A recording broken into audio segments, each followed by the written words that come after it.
तो आज फिर से पढ़ने वाले हैं लोकतंत्र में सत्ता की साझेदारी। तो स्टार्ट करते हैं सांप्रदायिकता की परिभाषा से।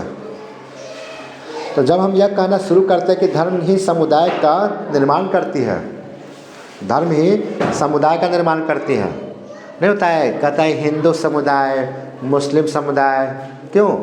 धर्म के आधार पर। जो हिंदू धर्म को मानेगा वो हिंदू संप्रदाय हो जाएगा, जो मुस्लिम धर्म को मानेगा वो मुस्लिम संप्रदाय कहलाएगा। और सुनो, इस अवधारणा पर आधारित सोच ही सांप्रदायिकता है। इसके अनुसार एक धर्म विशेष में आस्था रखने वाले एक ही समुदाय के होते हैं और उनके मौलिक तथा महत्वपूर्ण हेतु एक जैसे होते हैं। मतलब तुम एक ही धर्म को मान रहे हो तो तुम किस धर्म को कहलाओगे?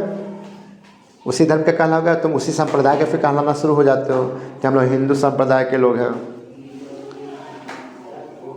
यद्यपि इस धर्म विशेष समुदाय के सदस्य में मतभेद हो सकते हैं, परंतु इस मतभेद का कोई अहमियत नहीं होती और सभी को एक तरह का सोच रखना आवश्यक है। इस धर्म विशेष समुदाय के सदस्यों का यह मत भी होता है कि दूसरे धर्म के लोगों की सोच और हित उनके विपरीत हो। जैसे कि हम लोग को हमेशा एक मन में संशय रहता है कि जो हमारा मुस्लिम धर्म वाले लोग हैं या फिर ईसाई वाला, सिख वाला है, इनका जो धर्म है वो अलग है और हमसे अलग होता है ये लोग। लेकिन वास्तव में देखा जाए ना तो इनके धर्मों में भी यही बताया गया कि सत्य के राह पे चलना होता है, फिर धर्म के साथ रहना पड़ता है, लोगों का ख्याल रखना। इस्लाम का मतलब क्या होता है? शांति। हर धर्म में शांति ही सिखाता है और शांति को स्थापित करने के लिए आपको युद्ध करना ही पड़ता है। बॉर्डर पे जो लोग सेना लोग खड़ा है बंदूक लेके, तो तुम तो कहोगे आतंकवाद है, लोगों को मारने का काम। लेकिन खड़ा क्यों है? ताकि शांति रहे, क्योंकि सभी का सोच एक जैसा नहीं होता। ठीक है, अगर सच है तो झूठ भी है, अच्छा है तो बुरा भी है। तो उसी बुराई को रोकने के लिए अच्छाई को भी हथियार उठाना पड़ता है। तो सेना वही एक अच्छाई का प्रतिरूप है। तो इस धर्म विशेष समुदाय के सदस्यों को यह मत भी होता है कि दूसरे धर्म के लोगों की सोच और हित उनके विपरीत हो। यद्यपि कई धर्म समुदाय अपने सोच में एकता दर्शाते तो यह केवल ऊपरी होती हैं। ठीक है, अगर तुमको कई धर्म में जो दिखाता है कि देखो हम एक ही सोच के हैं, तो ये पता है ऊपरे ऊपरे दिखाता है। निश्चित रूप से अलग अलग धर्म समुदाय के लोगों के हित अलग अलग होंगे और उनमें तनाव की गुंजाइश अधिक होगी। तनाव की गुंजाइश कई देखना वीडियो में दिखाते रहता है हमेशा कि कोई मुस्लिम धर्म का लोग है तो मंदिर की ओर से जा रहा है तो उसको दिखाता है कि देखो मंदिर से होकर जा रहा है। तो फिर अगले बार में दिखाता है कि देखो हिंदू का लोग रैली निकाल रहा है, मतलब कुछ सभा नहीं बोलते हैं,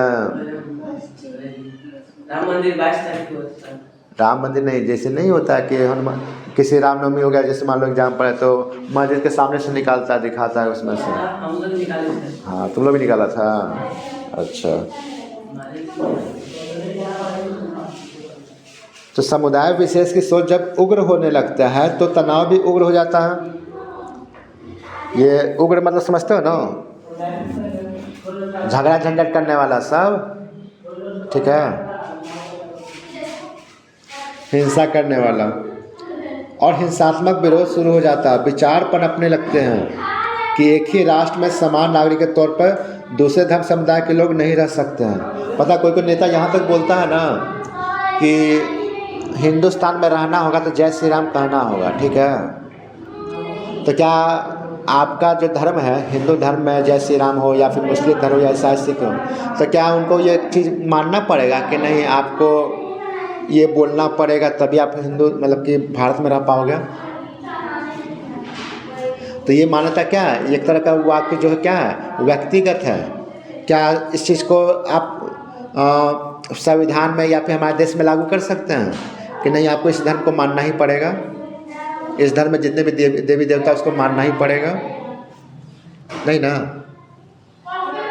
लेकिन ये सब क्या राजनीतिक मुद्दा है। ठीक है, राजनीतिक मुद्दा मतलब हिंदू वोट के लिए ज़्यादा कर सकते हो तुम लोग कि हिंदू वोट चाहिए तो चलो इस तरह का नारा लगाएंगे ताकि हिंदू वोट मिलेगा। अरे भाई तुम खुद जानते हो, अगर तुमको ही कोई कहेगा कि इस्लाम जिंदाबाद बोलो, कोई दिक्कत है? इस्लाम में क्या होता है? शांति होता है। इस्लाम का अर्थ ही होता है शांति। अब बोलेगा कि शांति जिंदाबाद मतलब विश्व शांति जिंदाबाद, तो कोई भी बोल देगा। लेकिन अगर इस्लाम जिंदाबाद बोले होते तो कोई दिक्कत हो जाता है। अरे दोनों तो एक ही चीज़ हुआ ना। अर्थ बदल गया। एप्पल बोलो, सेब बोलो, अर्थ तो वही ना रहेगा। इस्लाम बोलो या शांति बोलो, एक ही तो है अर्थ दोनों का। खैर, ये सोच समझ के पढ़े के बात है, जितना जैसा सोच है वैसे सबका जवाब होता है। तो इस मानसिकता के अनुसार दूसरे धर्मावलंबियों को मजबूर कर दिया जाता है। ठीक है, तो एक मानसिकता है कि अगर हम हिंदू धर्म को मानते हैं तो आपको भी हिंदू धर्म ही मानना होगा। हम अगर हिंदू देवी देवताओं को पूजा करते तो आपको भी हिंदू देवी देवताओं का पूजा करना होगा। तो ये एक तरह से क्या है, एक तरह से तुम कह सकते हो हिंसा ही है। ठीक है, इससे क्या होगा, तनाव होगा। दूसरे धर्म के लोगों के साथ क्या होगा, तनाव होगा। या तो वे अपना अलग राष्ट्र बनाएं या उसके धर्म के वर्चस्व को स्वीकार करें तथा इस पर थोपे निर्देश का निर्वहन करें। जैसे पाकिस्तान में क्या है, सेम चीज़ है, वहाँ इस्लाम धर्म को स्थापित किया गया है। अब वो लोग उस चीज़ के लिए फोर्स भी करते हैं कि इस्लाम धर्म को अपना लो। इस्लाम कंट्री पाकिस्तान, लेकिन हम लोग का नहीं है। इस तरह को अवधारणा बहुत ही गलत है, क्योंकि हर व्यक्ति की आकांक्षाएं निश्चित रूप से एक नहीं हो सकती। हर व्यक्ति समाज में अलग अलग भूमिका है। ठीक है, हर व्यक्ति का समाज में क्या है, अलग अलग भूमिका होता है। उनका विचार अलग अलग है, उनके विचार की अभिव्यक्ति भी अलग अलग हो सकती है। ठीक है, अच्छा अभी हम लोग हिंदू धर्म में बात करते हैं। कोई शिव को मानता है, कोई कृष्ण को मानता है, कोई राम को मानता है, कोई दुर्गा जी को मानता है, कोई हनुमान जी को मानता है। ठीक है, हर धर्म को मानने वाले अलग अलग लोग हैं। ठीक है, क्या ये सही है कि अगर आप हनुमान जी को मानते हो तो आपको बोला जाएगा कि नहीं आप कृष्ण जी का पूजा करो या दुर्गा जी का पूजा करो, नहीं तो हिंदुस्तान में रहने नहीं देंगे आपको? क्या ये सही है? नहीं। क्या हम लोग का अधिकार नहीं है कि हम लोग किसी भी धर्म को या फिर किसी भी भगवान को अपने मन से पूजा कर सकें? अगर हमारा कोई विचार है भी कि हम किसको पूजा करें या किसको जय जयकार लगाए, तो हमारा अधिकार ना है, हमारी अभिव्यक्ति है। क्या दूसरे के थोपे गए विचारों को क्या अपनाने का हम लोग को रूल बना क्या है कि आपको वो बोलेगा वही आपको भी बोलना पड़ेगा? ठीक है, चलो ठीक है, अपनी अपनी बात है। हाँ, एक चीज़ तो सही है ना, माँ मौसी नहीं हो सकती या मौसी माँ नहीं हो सकती। ठीक है, माँ अपनी जगह है, मौसी अपनी जगह है।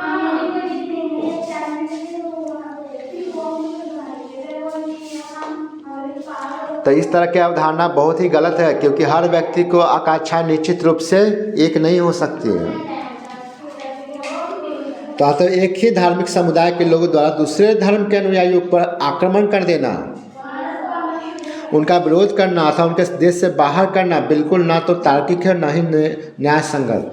यानी अगर तुम कहोगे, जो एक लाइन तब फिर से दोहरा रहे हैं, हिंदुस्तान में रहना होगा तो जय श्री राम कहना होगा, क्या आपके पास एक अधिकार है कि अगर हम जय श्री राम नहीं बोलेंगे तो आप हमको देश से बाहर कर दीजिएगा, क्या फिर मरवा दीजिएगा? क्या अर्थ निकलता है इसका? अगर आप लाइसेंस दे रहे हो क्या, जय श्री राम बोलो चलो इन, जय श्री राम नहीं बोलेगा आउट। मतलब आउट मतलब कहाँ? जहाँ हम जाना चाहेंगे भेज दोगे हमको? हम जाना चाहते हैं अमेरिका, जाना चाहते हैं फ्रांस में, इटली, जर्मनी सब घूमना चाहते हैं, हमको घुमा दीजिएगा? घुमाते हैं तो थोड़ा बोलते हैं जय श्री राम कहना होगा, क्योंकि हिंदुस्तान में रहना है। अतः एक ही धर्म में जुड़े सभी लोगों को किसी भी गैर धार्मिक संदर्भ में एक करके देखना, उस समुदाय के विभिन्न आवाज़ और धारणात्मक विचारों को दमन करना है। ठीक है, तो तुम्हारा ये अधिकार है। क्या अधिकार है? बजरंग बली को पूजा करना, दुर्गा जी का पूजा करना, काली जी का पूजा करना, कृष्णा जी का पूजा करना। ठीक है, कोई लोग गणेश जी का भी पूजा करता है। महाराष्ट्र में तुमको गणेश चतुर्थी मतलब गणेश जी का ज़्यादा पूजा होता है। ठीक है, कहीं पर तुम कोलकाता चल जाओ, वहाँ दुर्गा जी को ज़्यादा पूजता है। तो हर जगह अपना अपना क्षेत्र में हर देवी देवता का एक महत्व होता है। तो क्या इस महत्व को आप ख़त्म कर दोगे क्योंकि आप जय श्री राम बोल रहे हो? इसलिए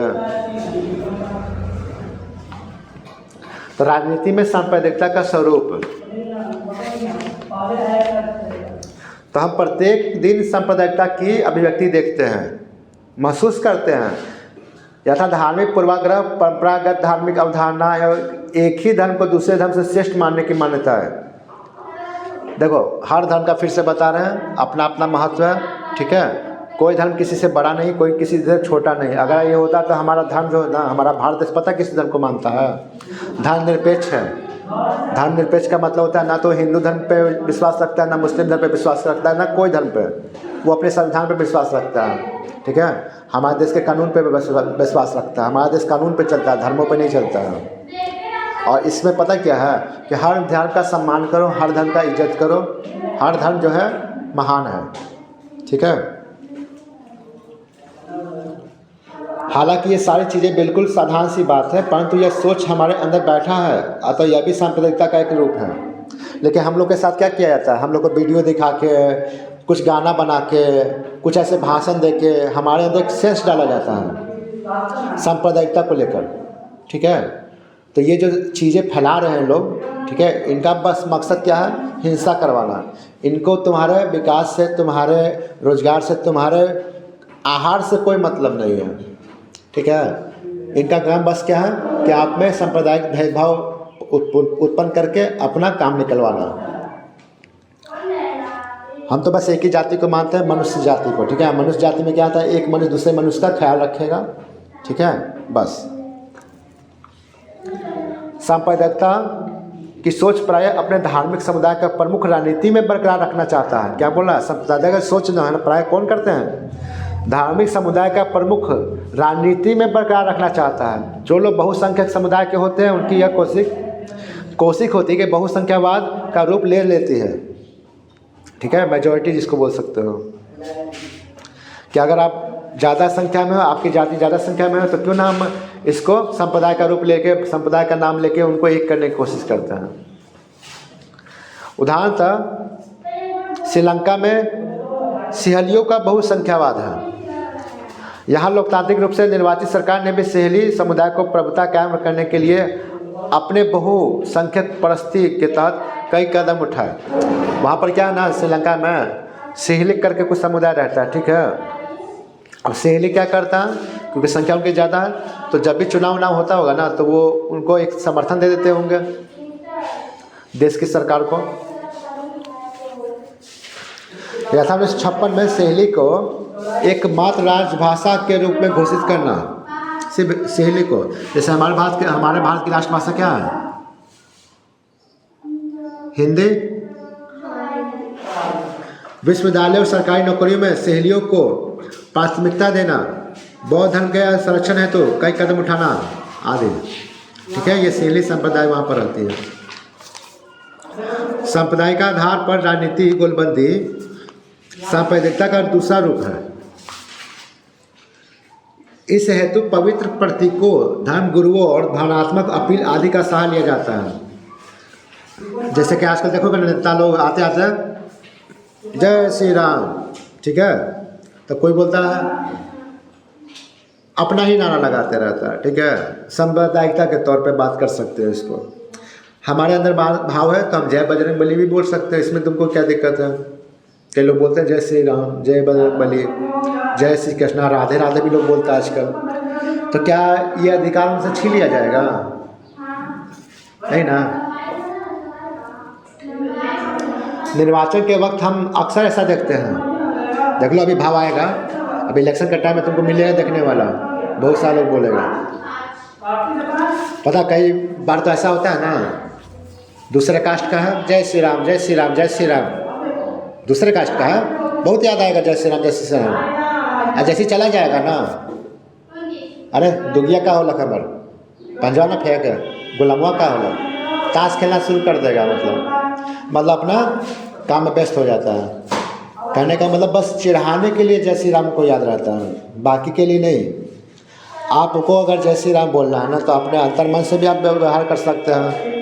पता पहले पूजा लोग करते थे ना, तो आँख बंद करके मन में ही अपना आराधना कर लेते थे, उनको याद कर लेते थे।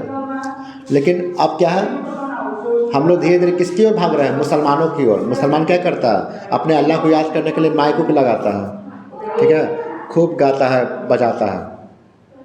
हम लोग भी पहले प्रवचन करते थे, मंदिर में बैठ के प्रवचन करते थे, ठीक है, भगवद गीता का पाठ होता था, लोग अपना भजन कीर्तन करते थे। लेकिन आज लोग हम लोग भी क्या कर रहे हैं, साउंड में लोग बाइक लगा के बजा रहे हैं। सही से देखोगे ना, एक श्लोक नहीं याद होता है इनको। और अंत में सांप्रदायिकता का भयावह रूप तब हम देखते हैं जब संप्रदाय के आधार पर हिंसा, दंगा और नरसंहार होता है। तो सांप्रदायिकता का जो अंत है कहाँ पर लेके जाता है हम लोग को, हिंसा पे, दंगा पे, नरसंहार। नरसंहार का मतलब तुम समझ सकते हो, आत्मा जो लोगों को मारने काटने का काम होता है ना इंसान को, वो नरसंहार में आ जाता है। विभाजन के समय हमने इस त्रासदी को झेला है। जब हिंदुस्तान पाकिस्तान का बंटवारा हुआ था ना, तो बहुत सारे हिंदू और बहुत सारे मुस्लिम को आपस में मारकाट हुआ था, बहुत सारे लोग मारे गए थे, ठीक है। तो आज़ादी के बाद भी कई जगहों पर बड़े पैमाने पर सांप्रदायिक हिंसा होती है। आज हम लोग पता क्या चीज़ के नाम पर हिंसा करते हैं, जाति, धर्म, ठीक है, भाषा, क्षेत्र। तो ये सब चीज़ें नहीं होनी चाहिए। तो खैर हम लोग का तो सांप्रदायिक पे बात हो रहा था, तो सांप्रदायिकता का जो हमारा लेसन था वो ख़त्म हो चुका है। बाकी आप लोग खुद सोचिएगा ये सही है या गलत।